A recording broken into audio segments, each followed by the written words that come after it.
अस्सलामुअलैकुम वरहमतुल्लाहि वबरकातुहू। बच्चों, आज हम सफ़र नंबर 26 पर जो इबारत ख़वानी है वो पढ़ेंगे। तो देखिए बच्चों, यहाँ पर हमें क्या करना है। यहाँ पर हमें इस तरह से कुछ जानवरों और परिंदों की तस्वीर दी हुई है। तो हमें उन तस्वीर की जगह उन जानवरों का नाम लेकर पढ़ना है। तो चलिए हम पढ़ते हैं।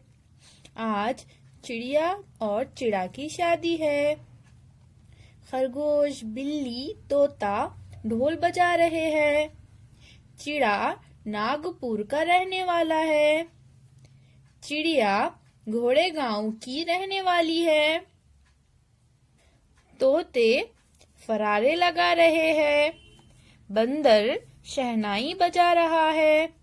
चूहा, हाथी और कछुआ खूब सज धज कर आए हैं। गिलहरी ने गुलाब के फूल बांटे। शादी में सबने खूब खाया।